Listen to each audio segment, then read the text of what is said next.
Bom dia, hoje é 14 de novembro de 2024, uma quinta-feira, véspera de feriado.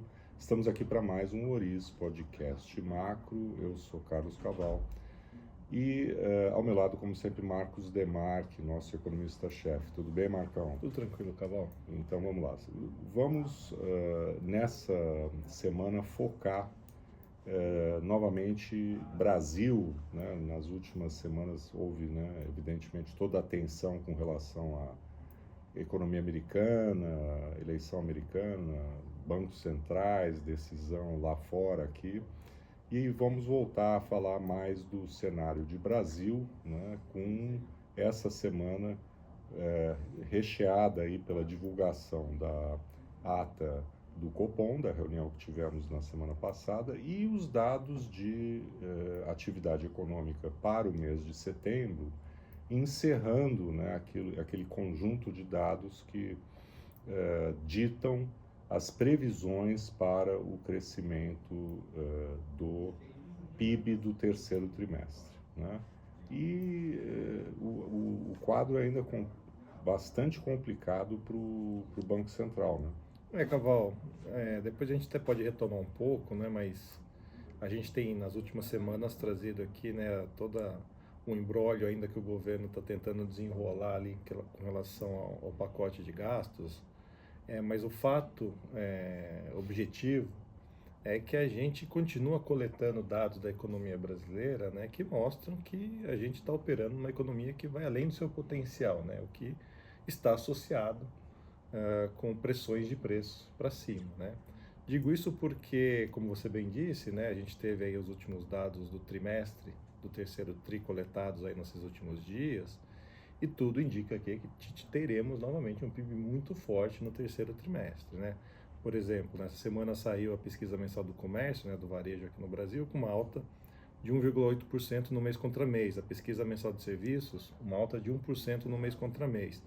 Mas se a gente olhar o trimestre fechado, né, olhando os 3 meses, o varejo subiu 1%, a pesquisa mensal de serviços mostrou uma alta de 1,3%, e a indústria, que já tinha divulgado os dados de setembro, mostrou 1,5% de alta no trimestre.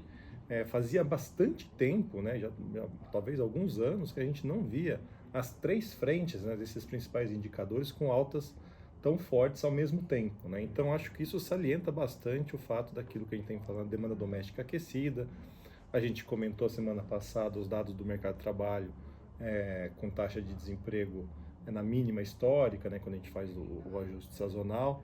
Então, tudo vai indo na direção de pressões da demanda doméstica bastante forte, mesmo que a gente nem entre na discussão de se o fiscal vai ser menos ou mais expansionista olhando o próximo ano, os próximos anos. O fato é que a gente continua coletando indicadores que sugerem que, de maneira geral, existe uma pressão de demanda na economia brasileira que resulta em inflação. Exato. E hoje, né, com a divulgação essa manhã do IBCBR, né, enfim, na esteira dos dados do comércio e de serviços, nós vimos, por exemplo, a XP fechando aí a previsão do PIB do terceiro tri em 0,7%, né, na esteira de um primeiro semestre já bastante forte, né, e previsões, portanto, de PIB do ano acima de 3%. Agora, antes de entrarmos na ata especificamente,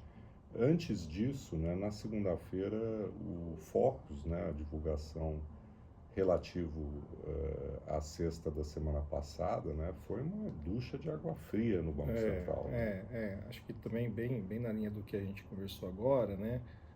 Tudo que a gente tem visto aí de atividade doméstica bastante forte, impactando as expectativas para o ano corrente, que já está quase no fim, né? Mas a inflação, por exemplo, ali no Focus, né, que reúne as expectativas dos economistas, apontando para uma inflação acima de 4,60 no encerramento desse ano. Para o ano que vem subindo, né, ao longo de várias semanas, já apontando para 4,10 de inflação no final do ano que vem, né, portanto aí é mais de um ponto percentual acima da meta. E acho que a novidade, olhando aí as últimas semanas, as últimas 2, 3 semanas, é que a gente começou a já ver ali desancoragem em 2026, né? era uma expectativa de inflação para 2026 que estava estável em 3,60 já há bastante tempo, né? Muito tempo, acima da meta, portanto, mas agora já subiu para 3,65. É pouco? É pouco, mas o fato é que a gente tem um Banco Central que está apertando a política monetária, sinaliza que vai continuar prolongando o ciclo de aperto monetário e mesmo assim o sinal que a gente observa é de que a desancoragem nos períodos mais distantes continua aumentando. Inclusive num contexto de previsões de Selic mais elevadas, né? Quer dizer, existe uma sensação, né, de que o problema da desancoragem ele está sendo um problema do Banco Central, está ficando atrás da curva, né? Tanto pela força da economia, como pelas incertezas na área fiscal, como pelas pressões advindas até do cenário global no câmbio, né? Mas o conjunto da obra, né, reclamaria talvez uma aceleração do ritmo de elevação da Selic, né, que, diga-se de passagem, já houve, né, um aumento para 0,50 na semana passada e já se discute, né, no mercado e na precificação da curva de juros um aumento de 0,75. Mas na ata divulgada na terça-feira e vamos também chamar a atenção para a entrevista que o presidente do BC, Roberto Campos Neto, concedeu à Folha de São Paulo, a preferência parece ser de fato pela manutenção do ritmo atual, né? Na ata ali no parágrafo 15, né, existe uma passagem ali que vai mais ou menos na direção de que uma deterioração adicional das expectativas de inflação pode levar a um prolongamento do ciclo de aperto monetário, né? Fica subentendido que nesse momento a preferência do Banco Central não é acelerar o ritmo de alta, né? Manter o 0,50, mas se as pressões, se as expectativas continuarem fortes, né, seria a opção levar a mais altas de 50 ao longo do tempo, né? Acho que e nessa entrevista, Caval, foi perguntado em certo momento lá, né, sobre eventualmente um pacote de corte de gastos ser mais brando do que o mercado espera, né, poderia levar o Banco Central a repensar o ritmo de alta da Selic. E o Roberto Campos Neto falou assim, não tem nenhuma parte, nenhum trecho da ata que indica esse tipo de pensamento, né? Então, reforçando o tom da ata, né, de que a opção primeira nesse momento é por prolongar o ciclo caso seja necessário. Uhum.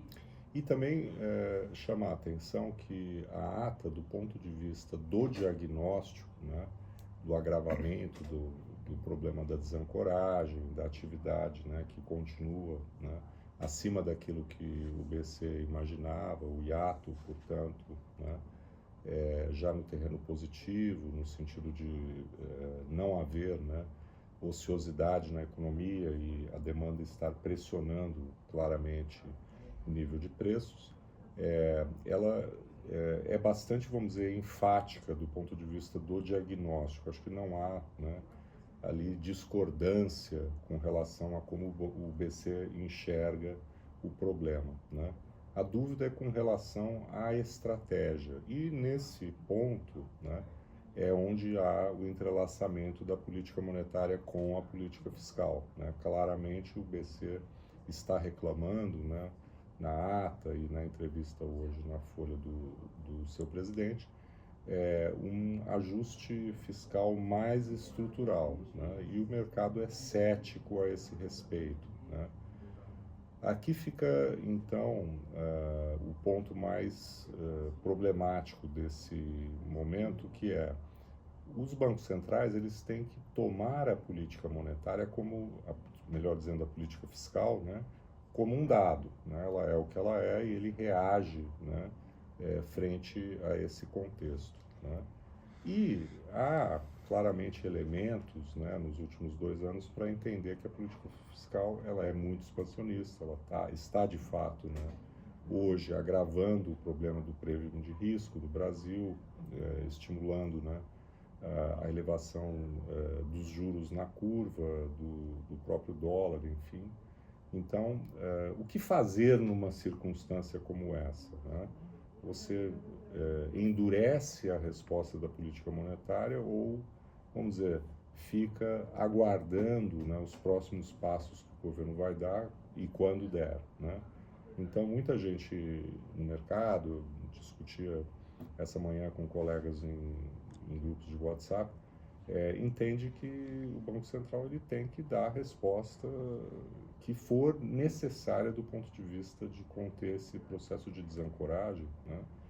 E vamos dizer, ser menos, vamos dizer, torcedor ou complacente, né, com o andar da política fiscal, né? E é óbvio que nós estamos falando aqui do contexto do que será a última reunião, né, do BC sob o comando do presidente Roberto Campos Neto, né, reunião de dezembro, porque haverá a passagem de bastão na virada do ano, né? Então, acho que daqui até a reunião do próximo Copom, é uma distância até menor do que nas reuniões anteriores do ano, né? O mercado vai olhar muito, né, como fica, né, a evolução do Focus, né? E nos parece que não é, né, um pacote, né, fiscal que o governo vai adotar nas dimensões em relação às quais existe a especulação até agora, que vai resolver esse problema que você estava dizendo, que é um problema mais ligado ao excesso de demanda da economia, um nível de atividade que é muito forte, né? Não parece que haverá nada, né, além da própria política monetária, capaz de resolver essa situação. É por isso que eu gosto de recorrer ao que a gente tem de concreto na mão. O que a gente tem de concreto? 2026, né, ou seja, estamos falando aí mais de 2 anos à frente, né? As expectativas estão em 3,65, inflação de 3,65 para o IPCA. Isso é algo que, independente do que aconteça no pacote fiscal, mais corte, menos corte, estrutural ou não estrutural, é algo que está ali concreto e é onde que o Banco Central tem que reagir. Inclusive na projeção dele, né, do Banco Central, para o segundo trimestre de 2026, a inflação também está em 3,6. Né? Então, acho que o ponto é, você tem elementos suficientes para o Banco Central continuar jogando muito duro, né, ou até endurecer mais o tom, frente ao que se sabe hoje, independente do fiscal. Acho que para mim está nessa linha. Uhum. E nós escolhemos hoje falar mais especificamente da política monetária aqui no Brasil, por conta dos eventos da semana que chamaram bastante atenção para isso, né? O foco, evidente, continua na política fiscal, mas não vamos aqui repetir o que já dissemos outras vezes. Não, né? Tem muita novidade. Não há novidade, né? Então temos que esperar a semana que vem, que é uma semana com uma agenda, né, política complexa do ponto de vista da reunião do G20. Mais um feriado. Mais um feriado, enfim. Então, provavelmente a gente ainda vai ficar esperando um pouco mais esse tipo de decisão. E, para concluir, acho que vale só rapidamente comentar que nos Estados Unidos a situação tampouco é fácil, né? E, inclusive, de uma certa forma, até independente da própria vitória do presidente Trump, da sua estratégia, né, de política econômica, os dados lá continuam mostrando também um cenário complexo, né? A gente teve essa semana a divulgação da inflação ao consumidor nos Estados Unidos, referente a outubro, né? O número vem em linha com o esperado, tanto o número cheio quanto o núcleo, né? Mas o ponto é que ainda a gente está observando nos últimos 2, 3 meses, Caval, uma inflação que parou de desacelerar, né? Você até lá para julho, agosto, você tinha uma dinâmica da inflação em 12 meses mostrando claros sinais de desaceleração. Mais recentemente parou. O que eu quero dizer? Por exemplo, o núcleo de inflação, que é a principal métrica que o Fed acompanha, né, está rodando perto de 3,30, 3,40 nos últimos meses, né, bem distante da meta de 2%. Né? Então, falar em política monetária por parte do Fed, pensando no que o Trump eventualmente vai anunciar, é uma coisa a ser pensada lá na frente. A gente sabe que no curto prazo existe um incômodo com a dinâmica da inflação, o que justifica, inclusive, uma mudança importante na precificação dos ativos nas últimas 2 ou 3 semanas nos Estados Unidos, de que o Fed venha até repensar sua estratégia de cortes de juros, no sentido em que ele pode fazer cortes não só menores, né, de 25 bips em 25 bips, mas também fazendo reuniões que não consecutivas de corte, né? Isso já está começando a entrar um pouco no preço. O que a gente chega, né, a ideia de que eventualmente no final do ano que vem a taxa básica de juros nos Estados Unidos seja até mais alta do que a gente está vendo hoje, né? Hoje o mercado está perto de 3,70, 3,80 para a taxa terminal de 2025. Então acho que a gente está, assim, é muito semelhante nesse sentido ao que a gente está vendo no Brasil, né? Demanda aquecida justifica talvez um ritmo bem mais cadenciado de corte de juros nos Estados Unidos, ou talvez em algum momento dar uma repensada se não vale a pena fazer uma pausa, né? Já tem bancos no sell side nos Estados Unidos falando que em algum momento o Fed pode fazer uma pausa para acompanhar, porque a inflação não está caindo na velocidade como se imaginava até pouco tempo atrás. Exatamente. Então o ambiente ele é no todo complexo, e só também chamando a atenção que no caso dos Estados Unidos a ideia é que a inflação, vamos dizer, parou de melhorar, né? Ela parou de desacelerar, enquanto nós comentamos na semana passada, né? A inflação no Brasil ela está piorando, ela voltou, né, a uma trajetória ascendente, seja na média de núcleo, seja nos serviços subjacentes, bens industriais, nos bens industriais e até inclusive, né, por conta de alimentação, né, mas que também está aparecendo, né, no componente de serviços. Então houve uma piora generalizada, né, da inflação, e o Focus dessa semana expressou isso. Então acho que daqui, né, até a reunião vai haver muita dúvida, né, com relação à sinalização que o Banco Central deu na ata dessa semana, né, e vamos ver, né, inclusive em que contexto vai se dar a próxima reunião pós-anúncio do pacote fiscal do governo e em que patamar de câmbio. Inclusive vamos estar até essa manhã novamente aí o dólar ultrapassando a cotação de 5,80. Só um ponto, Caval, só para encerrar, acho que para resumir bem esse último trecho que você comentou, né? E no parágrafo 16 da ata, né, tem uma frase ali do colegiado, né, que coloca: houve uma interrupção do processo desinflacionário, né? Então, aquilo que vinha acontecendo até pouco tempo atrás aqui no Brasil parou. Então, acho que essa é a fonte de preocupação do Banco Central.